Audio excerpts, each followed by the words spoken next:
안녕하세요. 자, 오늘 한 멤버분께서 질문을 올리셔가지고 장문의 질문이라서 한 문장 읽고 답변 드리고 해보도록 하겠습니다. 자, 읽어보도록 할게요. 안녕하세요. 글에 앞서 항상 유익한 영상 감사드립니다. 고수님 영상들과 책을 보며 제 스스로 신앙적으로 많이 생각하게 되고 미디어에 대한 관점을 많이 배우고 가치관이 긍정적으로 바뀐 것 같다. 감사합니다. 제가 2019년 군대 때부터 고수님 영상을 봐온 지 3년인데 드디어 랩서치를 하게 되어 감회가 새롭습니다. 최근 학교 생활과 더불어 유학을 준비를 하고 있습니다. 학부 연구생 중에 랩실 교수님께 유학 생각이 있다고 말씀드리니 교수님 당신이 석박을 한 연구실을 소개시켜 주겠다고 합니다. 여기서 컷 해볼게요. 이게 조금 노멀한 상황이 아니에요. 무슨 말이냐면 보통은 교수들이 랩실 인턴을 정도를 하면은 추천서 정도만 써주는 게 맞아요. 근데 지금 적극적으로 본인이 석박사를 한 연구실을 소개시켜 주겠다고 하잖아. 이게 이상한 거예요. 왜 그러냐면 교수들은 이렇게 막 적극적으로 누구를 도와주고 밀어주지 않습니다. 보통 제가 아는 교수들은 그래요. 그냥 보통은 학생이 무엇을 하겠다고 하고 어디를 가고 싶은데 추천서를 써주면 추천서 정도 잘 써주는 게 교수의 역할인데 지금 자기가 팔 걷어붙이고 님을 자기가 석박을 한 연구실을 소개시켜 주겠다고 하잖아요. 제 개인적인 촉을 알려드릴게요. 지금 이거는 이 사람이 석박을 한 연구실 교수님이 학생들이 하도 안 들어와가지고 지금 자기 제자들한테 전 세계에 있는 제자들한테 부탁한 거예요. 야, 니네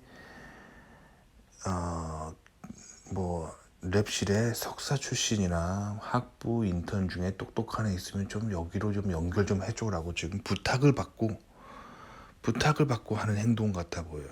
아시겠죠? 그러니까 님이 여기서 좀 고민을 많이 하셔야 돼요. 왜냐면 저도 제 친구 중에 한국인 유학생 출신으로서 미국의 주립대에서 교수를 하고 있는 친구가 있어요.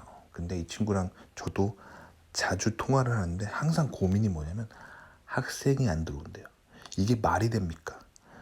미국의 주립대에 전 세계에서 오는 유학생들로 가득 차는 그런 학교인데 그게 미국이라는 위치인데 교수란 사람이 자기 랩에 학생들이 안 들어온대요.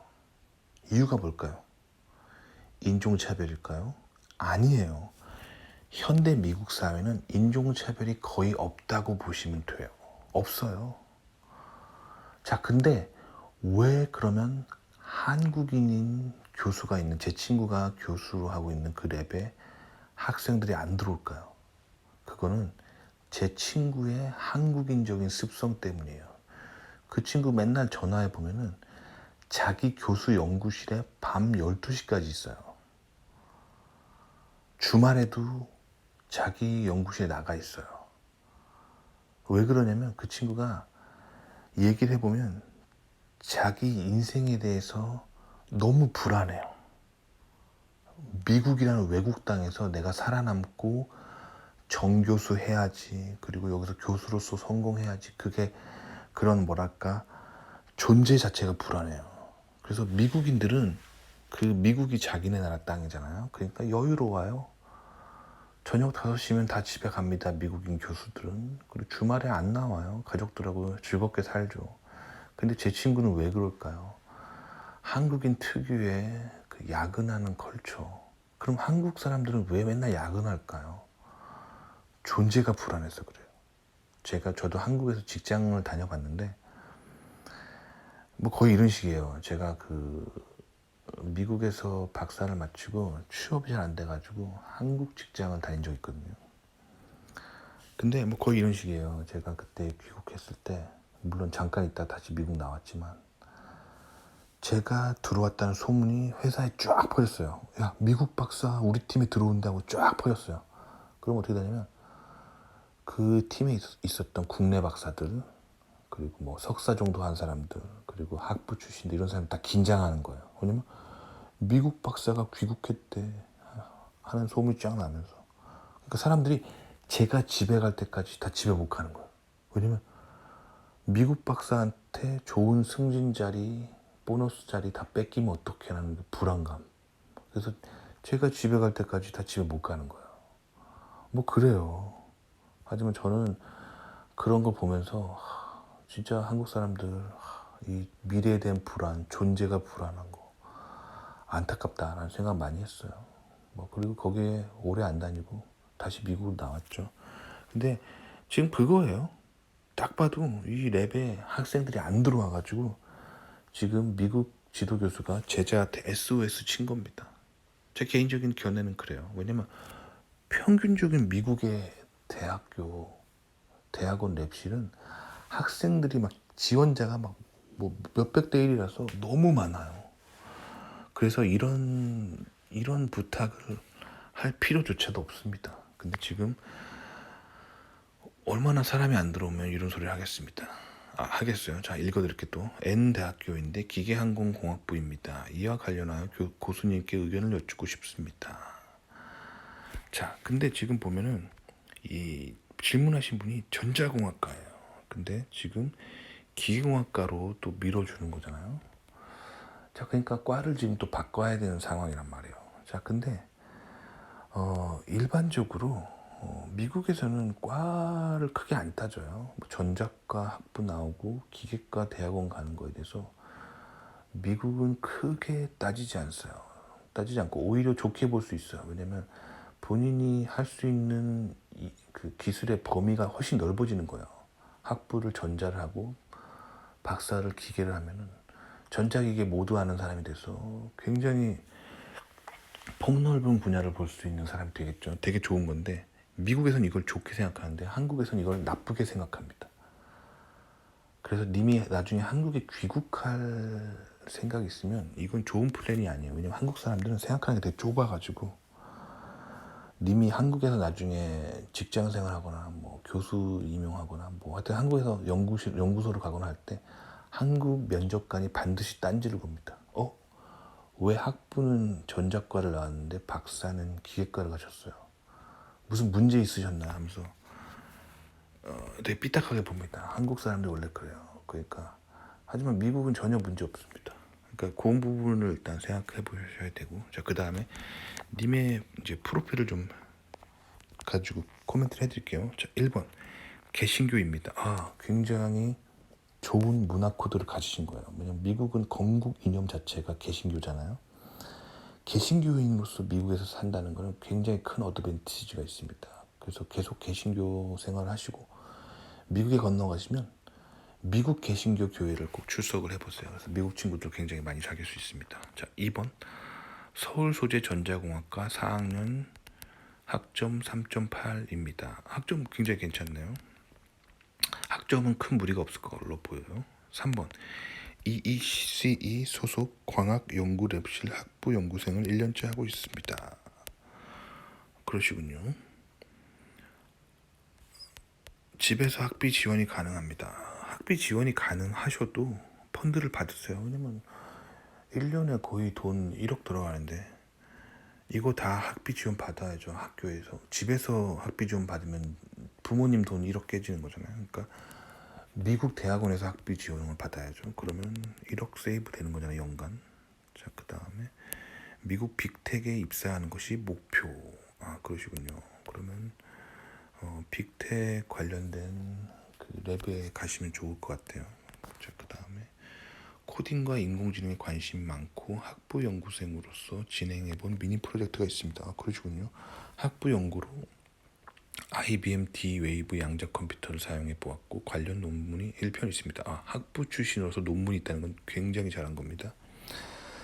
자, 그 다음에 교수님께서 연결해 주시겠다고 하신 랩실에 대한 특징. 단점, 졸업생의 빅텍이 별로 없음. 그렇군요. 그 얘기는 이 연구실에서 하는 연구핏이 빅텍이랑 별로 안 맞는다는 거예요. 그러니까 님이 지금 빅텍에 가고 싶잖아요. 근데 이 랩에서 가리키는 연구하는 분야가 빅텍이랑 별로 안 맞는다는 얘기예요. 미국은 연구 필수로 승부하니까요. 자, 그 다음 1. 전작과에서 공부한 회로 반도체 통신을 사용하지 못할 것 같음. 그러니까 예전에 배웠던 연구 필수를 활용하기 힘들 거라는 거죠. 하지만 그럼에도 불구하고 여기 넣으면 될 것 같아요. 왜냐면 지금 교수가 밀어주는 거잖아요. 자, 2번. 평소 전자기학을 잘 못하고 안 좋아해서 인공지능을 결합한 회로 설계와 통신을 가고 싶었음. 그러시군요. 지금 약간 가고 싶은 거랑 좀 안 맞는 게 있어요. 자, 그 다음 3번. 기계항공공학부 랩실입니다. 랩실 구성은 대부분 백그라운드가 물리학 및 어플라이드 피직스여서 EEC를 전공한 제가 잘할지 의문. 나노테크놀로지, 폴리머, 히트트랜스퍼 연구 분야. 자, 그 다음 여기까지는 좋아요. 근데 4번. 시국 교수님과 학생 다수. 자, 이거는 굉장히 큰 뭔가 사회적 현상이 일어나고 있는 거예요. 왜냐면 미국은 정상적인 대학원들은 정상적인 미국의 인구 분포가 나타나야 됩니다. 그러니까 백인도 좀 있고 동양인도 좀 있고 막 그렇게 믹스된 그런 게 있는 게 가장 건강한 랩이에요. 근데 미국 인종 자체가 동양인이 적기 때문에 동양인은 소수로 존재하는 게 미국의 평균적인 인구 분포죠. 근데 지금 시국 출신 교수님과 시국 출신 학생이 다수다. 시국 컬처가 나타난다는 거죠. 자, 이제 알겠습니다. 왜 미국 내국인들이 안 들어오는지. 시국 출신 교수님일수록 더더욱 미국 내국인을 많이 뽑고 미국 내국적인 문화로 가도록 인도해야 되는데 이 사람이 그렇게 못한 거예요. 그래서 시국 출신 컬처를 랩에서 유지한 그 결과 미국 내국인들이 되게 낯설고 힘든 문화라고 생각해서 안 들어오고 있는 현상이에요. 그러면 인재의 진공 상태가 형성되죠. 그래서 시국 유학생들만 계속 받아주고 있는 그런 상황으로 가는 거예요. 그럼 왜 시국 출신들이 많으면 미국 내국인들이 잘 안 오냐? 마찬가지입니다. 야근, 주말 근무 많이 하기 때문에 그런 거예요. 그리고 교수가 좀 아시아식으로 미국 컬처와 다른 컬처를 가지고 있으면 굉장히 힘들어할 수 있겠죠. 인종차별이 아니에요. 인종차별이 아니라 모든 건 따져보면 다 이유가 있습니다. 실제로 제 친구 같은 경우는 시국 출신 교수님 밑에서 미국에서 박사를 한 친구가 있어요. 그 친구가 학회를 갈 때 장난 아니었습니다. 자, 저도 학회를 갔었는데 저는 이제 미국 내국인들만 있는 랩이었거든요. 학회를 갈 때 교수님께서 그 호텔을 끊어줄 때 1인 1실이었어요. 그래서 저희 랩의 학생들이 거의 학생 중에서 그 어떤 학회에 한 10명 이상 같이 갔는데 교수님께서 호텔방을 11개를 끊었어요. 그래서 본인이 방 하나 자고 나머지 10개 방에 한 명씩 집어넣어서 1인 1실로 뭐 당연히 그렇게 해야겠죠. 프라이버시가 있고 그러니까. 근데 저는 너무 충격받았던 게 그 제 친구가 한인 유학생 친구가 시국 출신 교수님 밑에서 랩생을 하다가 학회를 갔는데 저는 충격이었어요.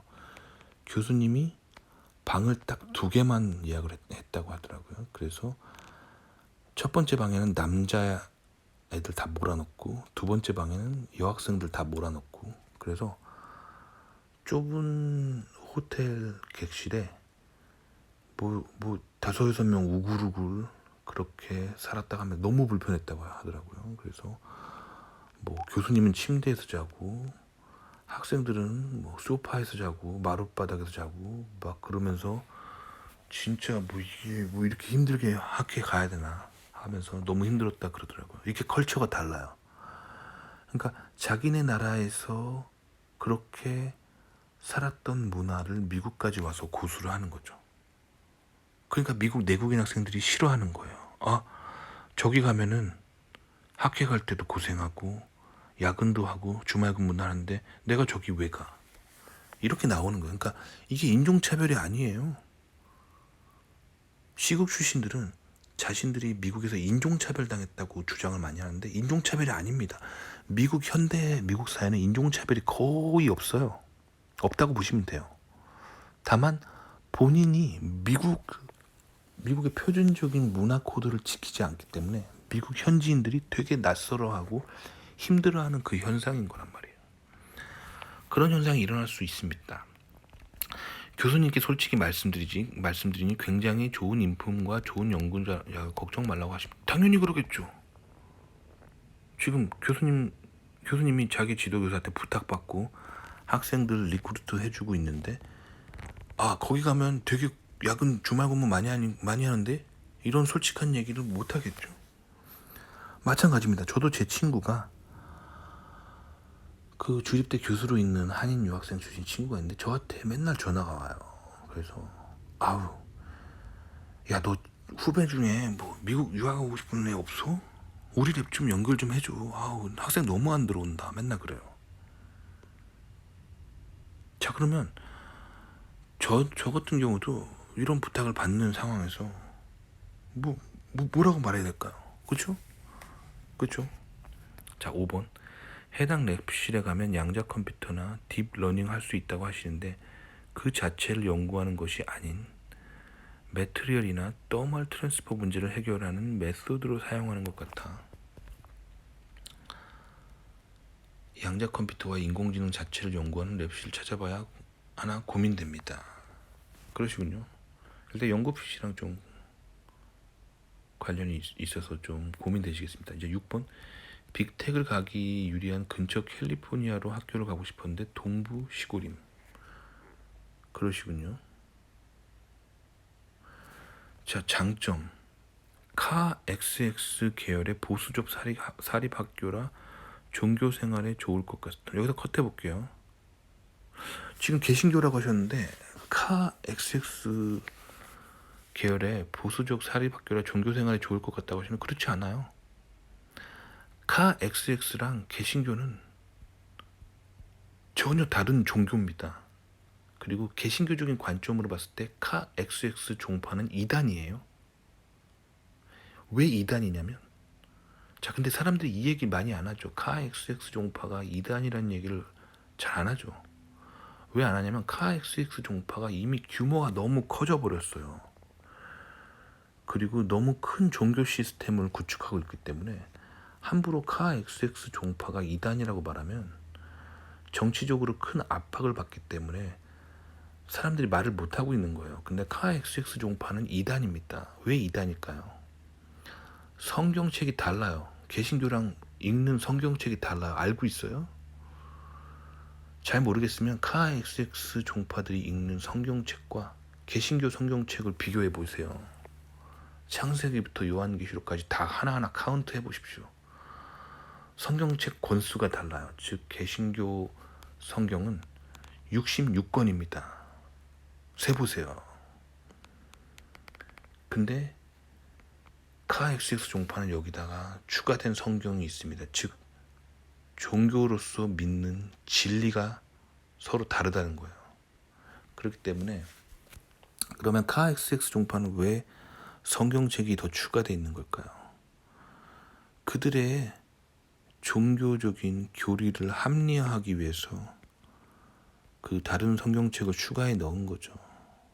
그 결과 굉장히 개신교와 다른 방향을 가고 있습니다. 그래서 사실 미국이 건국된 것이 유럽의 부패한 종교 시스템으로 탈출하고 싶어서 미국으로 이민 온 거예요, 사람들이. 아시겠죠? 그러니까 미국의 개신교와 카 XX 종파는 완전 다릅니다. 자, 기독교인의 기본은 뭔가요? 오직 하나님만을 섬기는 게 그게 기본적으로 기독교인이 추구해야 될 가치관이에요. 하나님께만 기도하고 즉 오직 예수, 그게 개신교 사상의 핵심입니다. 근데 카 XX 종파는 오직 예수님만이 구원해 줄 수 있는 길이다. 요거에 대해서 굉장히 자유주의적인 진보주의적인 시선을 가지고 있어요. 그래서 그걸로 인해서 카 XX 종파는 종교성 자체가 좌파 진보적으로 흘러갑니다. 개신교는 기본적으로 보수 우파 성향을 가지고 있어요. 왜 그러냐면 성경 66권에 나와 있는 내용들의 핵심은 결국엔 사회주의와 공산주의를 부정적으로 바라보고 동성애에 대해서 부정적으로 바라보고 오직 예수님만이 구원에 이른다는 그런 사상들이죠. 그게 성경이 말하는 거예요. 개신교 성경이 말하는 거예요.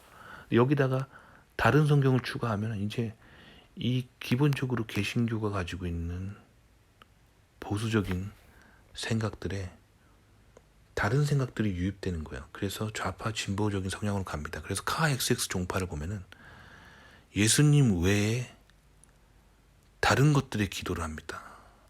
그리고 개신교에서 금지한, 즉 성경에서 금지한